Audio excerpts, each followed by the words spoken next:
What's going on, man? Welcome back to the basement. I'm Ron. Now, full transparency here. It is Friday today. I thought that we were going to be able to do the resurrection draft, right? On Underdog, the last 2 weeks, we've been doing these best ball drafts that take place from week 6 through like week 17. I thought I was going to wake up today, film that best ball draft. Guess what? We had the Thursday night game last night, so everything closed. So there was no more resurrection draft, so I had to put together a nice little outline for you guys, get a nice little video chefed up. Now this is going to be a little bit of a quick hitter. We got 3 players that are skyrocketing up my rest of season rankings. So I looked at my rest of season rankings from last week, week 5, and the ones I just put out 2 days ago on Patreon, patreon.com/Ron Stewart. Quick plug. So we'll go over 3 guys that have been really, growing on me, guys that I'm buying more into as the season goes on. Now, with all that being said, let's not waste any more time. Let's go. Thirsty, trying to choose. I know I'm critical. My nitty bag. All right, now I just want to say, there's definitely paint on this shirt. Now, it happens to the best of us. Consider this a smock, if you will. I was wearing this when I was with Hussimo. We had to go paint a basement. So if you guys have seen like the draft party video, right, that basement wasn't all colored white. I will be honest, Hussimo, I told him like we don't need to paint it, like the yellow and whatever is fine, but okay. He forced me to paint it, so I was wearing this, have paint on this shirt forever. It won't come off. Regardless, let's get into the first player that is skyrocketing up my rest of season rankings, and that's going to be Kareem Hunt. And I wasn't big on Kareem Hunt. Like, Kareem Hunt's always been a guy, like, of course, he's very talented. The thing is that I always say this when I'm with my buddies. Like, when we're talking about Kareem Hunt, like, if he switched places with Clyde Edwards-Helaire, right? If he was still on the Chiefs, he never had that video of him, like, kicking a girl or whatever. He's an awful human being, Kareem Hunt. But if he was still with the Chiefs, he'd probably be a first-round pick in fantasy. Probably even, he would be in that same range as like an Aaron Jones. You know what I mean? Like Aaron Jones, like that back end, like Aaron Jones, Ezekiel Elliott, in that tier 100% if he is still with the Chiefs. I think that he is still that talented. And I think we forget that. And Kareem Hunt, I don't have him in any of my managed leagues. I ended up with him in some places on like 0 RB best ball teams where you could get him in round 6. Sometimes he would fall to round 6. But other times you probably have to take him like in that round 4. He is one of the few dead zone guys where if you did take him in like round 5, he actually panned out pretty well. But you're still getting him at cheaper prices than guys like Chris Carson, David Montgomery, Miles Sanders, Josh Jacobs. Regardless, though, he's been an absolute dog this year.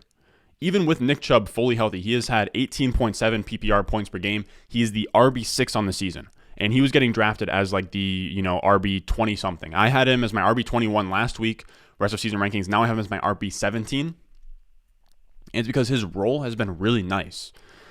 People don't really realize this, but him and Chubb are pretty much splitting carries. Like, they're getting about 50-50 of the carries. And the thing about Kareem Hunt is that Nick Chubb is getting half of the carries. He's not getting any receptions. Kareem Hunt is getting half of the rush attempts, but he's also getting the passing down work that Chubb is missing. So he's getting the passing down work. He's mixing in for the short down and distance work on the goal line. He's also, the breather back. So when Chubb is either when Chubb is tired or it's like the end of the game and they're just chewing out clock, that's Kareem Hunt's time. So he's kind of like game script proof in a way where he can always, if they're behind, he has the pass catching work, and if they're ahead, then he gets, to relieve Chubb a lot more often in the back half of the game. And now we have a spot where I think RB17 rest of seasons being a little bit not generous, but maybe a little bit unkind to Kareem Hunt, because now we're in a situation where Nick Chubb is out this weekend. This just happened as I was writing the outline. And did I say so that was at noon when I was writing the outline. And Nick Chubb is now out. So Kareem Hunt is going to be fired up as like a top 5, top 10 play this week. Who knows how long Chubb's going to be out for? I think that they were saying like he might even go on IR and miss like 3 weeks. Now, we're really early here. By the time you guys get this video, there's going to be more information out. So if Chubb, so let's do a little mental game here.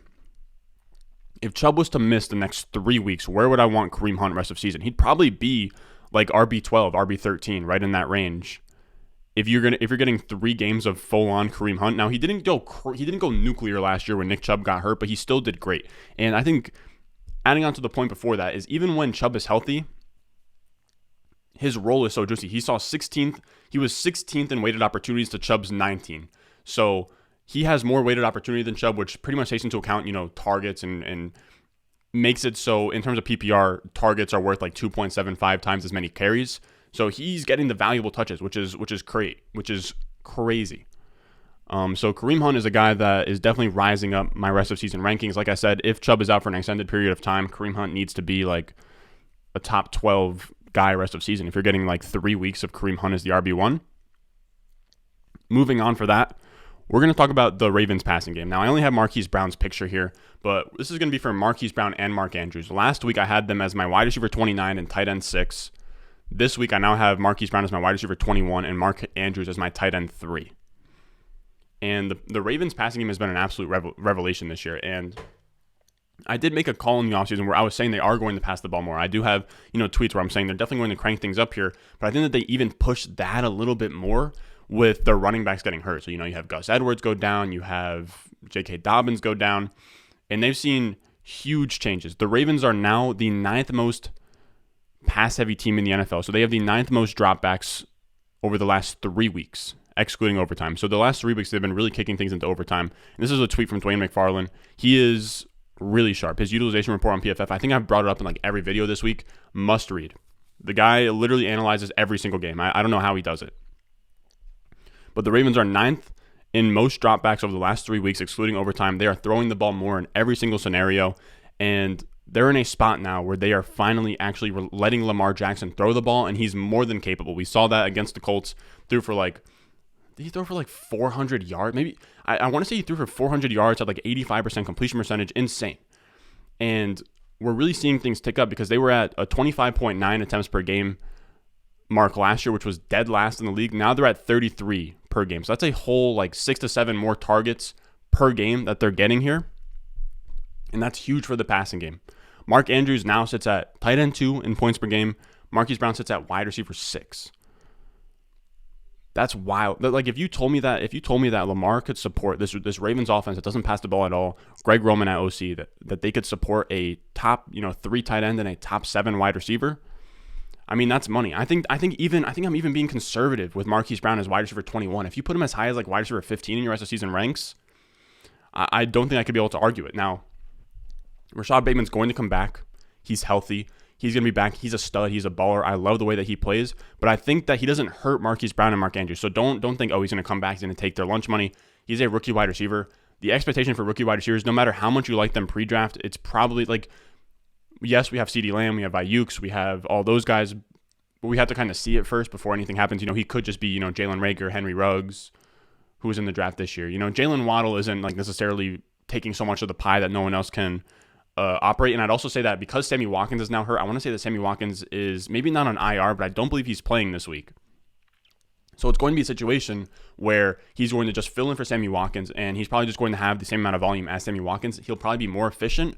And if he becomes more efficient and, the trio of Brown, Bateman, and Andrews is so good to the point where it's undeniable to Harbaugh, then they're probably just going to even tick up the passing volume that much more.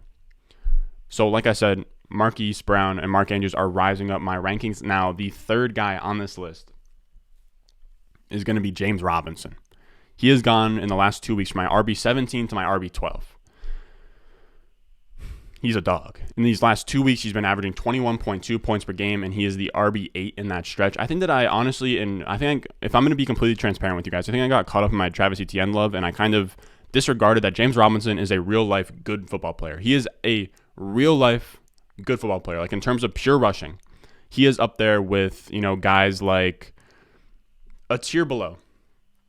But he's up there with guys, Derrick Henry, Nick Chubb. In terms of pure rushing, he's not in that tier, but the next tier. Those guys are, the elite, but he's in that next tier, in the same tier, as guys like, I would put like Damian Harris and like pure rushers, guys that are just very good between the tackles. And he is that guy. He is first in yards after contact, second in PFF rushing grade, third in elusive rating, fourth in rushing yards over expectation per attempt. I just want to say, I'm not saying that he is the same talent as Nick Chubb and Derrick Henry. I already feel people coming at my throat in the comments. I'm saying in terms of pure rushing between the tackles, you have those guys that's S tier.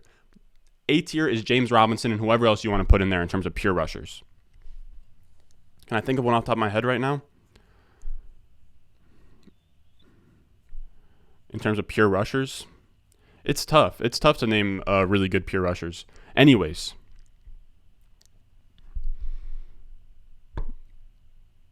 I was concerned with the Carlos Hyde, usage because he was out week 4. So, okay, of course, James Robinson's going to have a 90% plus snap share, go crazy. But then he comes back last week, and James Robinson's role was actually really promising. He was kind of a workhorse. He was handling over half of the passing down work, half of the short down work, so like more than half, like 60% plus. So when you get, passing work, when you get the goal line work, and you're getting a good amount of the rush attempts, sure, he's not the bell cow, but there's really only like 3 or 4 bell cows in the NFL at this point now. Should Carlos Hyde be getting any of the touches out of the backfield? Probably not. Urban Meyer's a bozo, but he's still getting enough to be efficient, to do well, to score touchdowns. So he went from a fringy RB2 a couple weeks ago. He's climbing his way up to, RB1 type status, and if he keeps on scoring touchdowns, it keeps on, rushing really well, he is going to be in that range. And if injuries keep hitting, Nick Chubb is now gone outside of the top 12.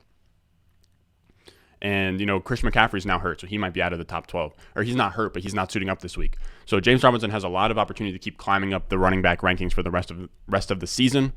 Now, on this channel, I like to under-promise and over-deliver. Now, I think the title of this video will probably be 3 players that are skyrocketing in my rankings. I think that I told you guys that this is going to be 3 players that are skyrocketing in my rankings, but we're going to over-deliver here. I'll give you guys 2 bonus ones. Now, I didn't have time to, jot down notes or, get a nice little stat off Twitter for a graphic for you guys, but we're going to talk about Chase Claypool. Now, we've been talking about him all offseason, or not all offseason. We have talked about him all offseason, but we've been talking about him all week because with Juju Smith-Schuster gone, that opens up a lot for Chase Claypool. Chase Claypool is now, that's 8 targets per game being open, and it's not just the targets, it's the routes, because in a lot of times in the 2 wide receiver sets, it would be Juju and Deontay Johnson. Even though I believe that Claypool is better than Juju Smith-Schuster, now he's going to be out there in the 2 wide receiver sets, and because he has such a high, he was so efficient last year. I believe that he led the rookies last year in targets per out run. If I'm remembering that correctly, he had the highest targets per out run, even higher than Justin Jefferson. So naturally, you give him more routes, he'll get more targets. And now because he's getting a lot of routes with Juju Smith-Schuster gone, that's going to get him a lot more targets. And now he's going from wide receiver 37 to wide receiver 27. Even though this passing offense isn't great, Big Ben can't get him, looks down the field. I think there's just going to be more targets for Chase Claypool. He'll convert more. He's already had 2 weeks being a top 24 wide receiver 11 finish, wide receiver 17 finish. He's looked really good. Now, our last guy that has been skyrocketing up my rankings is Mike Williams. And this is, you could put him in here every single week, but he went from my wide receiver 18 last week to my wide receiver 10. And what he did last week was crazy. In a game where they needed him, against the Browns, he looked great, put up 30 plus. He keeps outperforming Keenan Allen. And I thought that I was going to rank him around wide receiver 15. I put that in my trade targets video. I'm still saying you can shop Mike Williams. If you can go out there and get a top 5 guy, if you can go get, Stephon Diggs, if you can go get, a DJ Moore, a Justin Jefferson, something like that for Mike Williams and like a waiver wire piece, go do that. But if you want to ride him out, I can't blame him at this point because he's been great. The offense is great. They're scoring a ton. They're pushing the pace on that offense. And Mike Williams has been, it's been insane, the breakout that he's been on. But he's been crazy, and the reason why he's at wide receiver 10 now is because we're getting a lot of injuries now. Now we have DK Metcalf and Tyler Lockett, huge downgrade. A lot of these other, I'd say it wasn't even so much that Mike Williams got this huge bump. He did get a bump, but also the wide receivers ahead of him, like Godwin and Evans, Antonio Brown being back in the mix now that he's healthy again. All 3 of those guys aren't as, Mike Evans and Chris Godwin aren't as reliable.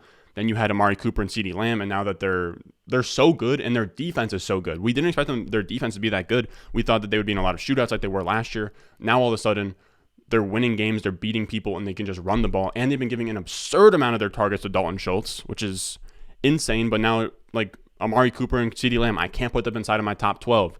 Can't put DK Metcalf in there. AJ Brown is tough to put in there with his injury and him not playing as good. So there's just a lot of wide receivers that are just moving down the rankings, I guess. You know what I mean? Now, that's going to do it for us today, fellas. If you want to see all the rest of season rankings, update them every single week. That's going to be on the Patreon, patreon.com/Ron Stewart. Now, on this channel, we post daily fantasy football content. So make sure you stick around. Make sure you subscribe. Make sure you leave a like. I got to go bring my car to the dealership to go get my tires checked out and stuff. Nothing too serious. Just a little checkup, maybe recalibrate some things. Now, with that being said, I love you guys, and I will see you in the next one.